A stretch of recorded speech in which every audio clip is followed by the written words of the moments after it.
Hi friends, it's Merce here, and today I want to share with you 5 things that I truly wish that I had known when I started playing classical guitar. These are not tips like use the metronome or cut your nails properly, no.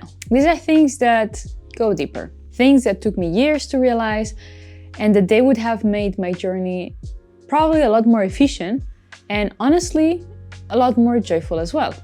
So if you're just starting out or you feel like your practice isn't flowing, I hope that these tips can help you. Of course, please don't forget to like and subscribe to support the channel. I would love you so much for that.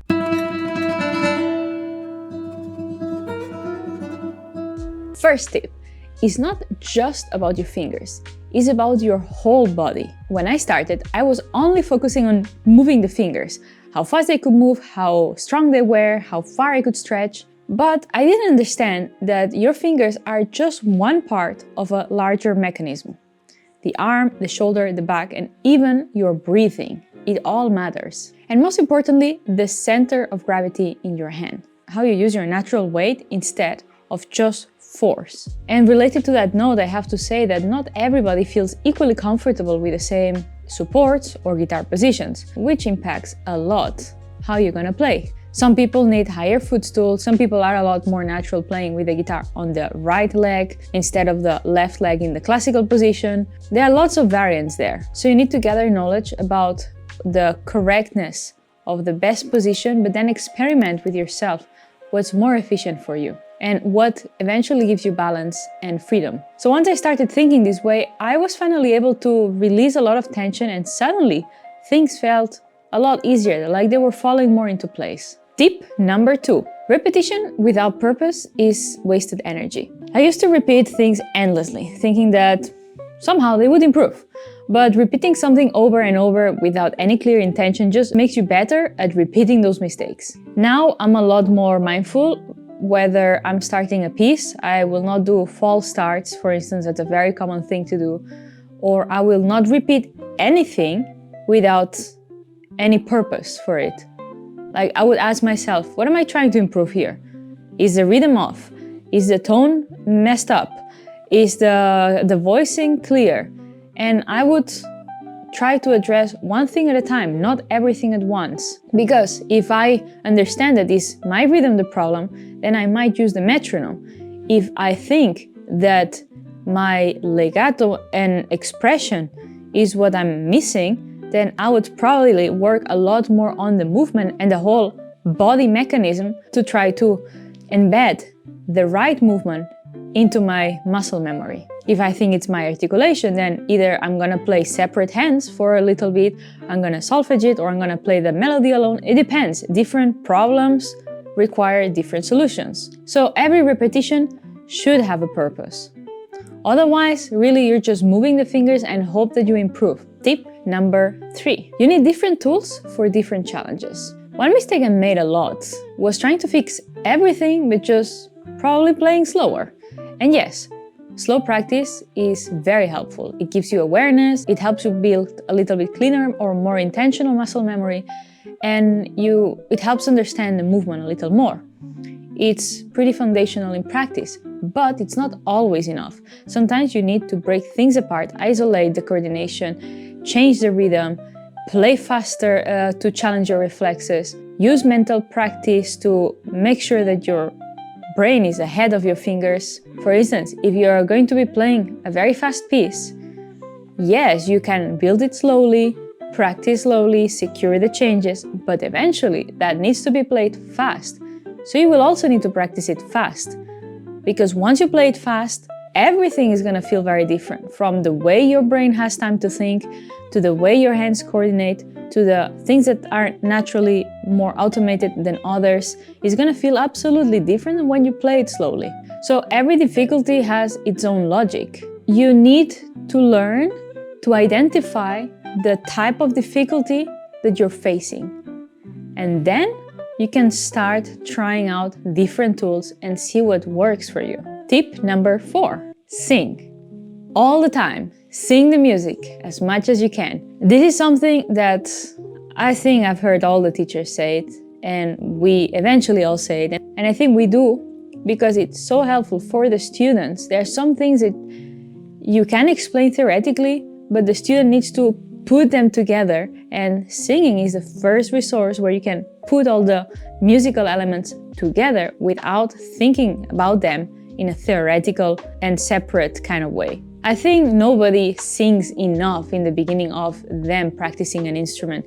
It's awkward, you can be shy, you don't know how to do it, you're just busy of, trying to play the notes because you want to play that instrument, that's why you practice that instrument, and you don't want to be maybe a singer, but it's very helpful. It's not all about technique. Singing is the most natural resource that we have to connect with music, and there are lots of different nuances that already happen when we sing, even when we sing very poorly, and it connects to your musicality.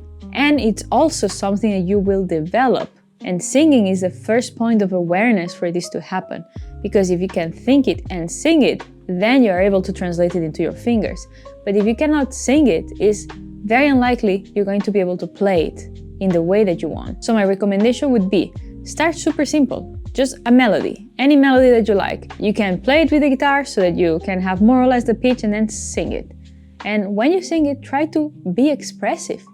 You might notice that you're also very stiff in the beginning with this. So try to phrase it like a singer would. Then you can try to replicate this phrasing with your fingers. Sing it as you play. Hum it if you want only. Even a very simple way to start getting comfortable with this is just sing along when you play a scale. It's simple, and it's one of the most powerful ways to stop sounding mechanical and start sounding more musical, that there is musical intent into what your fingers are doing. Tip number 5. Don't get the practice versus performance mindset backwards. This one somehow I really wish someone would have told me earlier and insisted on that. Because when I practiced, I was at home, I was relaxed, permissive, mistakes here and there, I can repeat more or less, yeah, no problem, I'm gonna have the whole afternoon, I can repeat, no problem. So I was playing and I was repeating and I was learning pieces, but not always like really focused. But then when I had to play for my teacher, or I had to play on stage, then suddenly you're hyper alert, you get tensed, you get very critical, you obviously get nervous because you are like really present in the moment, and then things would fall apart. So it should be the opposite. During practice, you have to try to remind yourself to be with this type of alert that you have when you have to play for somebody. So precise, be critical, make sure that you set a tempo where you can actually play correctly until the end with good sound and good control. And then when you perform, even if it's for your teacher, just let go. You have done the work at home, really analyzing everything, trying to make every repeat matter, trying to make not dumb repeats, actually correct repeats all the time. You're not practicing mistakes. But when you perform, even when it's for your teacher, and try to just let go. Say like, okay, whatever happens, without stress. That's the best way to start practicing for maybe performance, because you are developing trust in what you have practiced. And that's a strong foundation for your self-trust when you have eventually to perform. And if there are mistakes, accept them, enjoy the music. Mistakes happen in every live performance, even at the very, very top level. If you see the highest level of competitions, like for instance the Chopin piano competition, they still play mistakes. And the winner has played mistakes. So don't dwell on the mistakes when you're performing, just let go, try to connect with the music. That's easier said than done, for sure. Like this, you train yourself early to separate these two modes. In practice, you are your own coach and you are really tough with yourself. You want to set goals, you want to achieve goals, and everything needs to be like really purposeful and intense. Better short practice sessions, but intense with intent, than the whole afternoon just messing around. Unless you just want to chill and have fun, of course. But in performance, just be your own fan. Like, just try to go with the music, enjoy what you love to do, and let go of the mistakes. That habit, I tell you, takes a really long time to build, but it might completely transform how you experience playing for others. So these are 5 things that I wish I would have known as a beginner. Of course, there are many things I wish I would have known as a beginner, but do let me know in the comments which one resonates with you the most. Or if there is something that you wish you had known for yourself earlier that is very important to you. And of course, if this video helped, don't forget to drop a like and share with any other fellow guitar player, and subscribe if you want to see more videos like this. I wish you a great day and see you in the next one.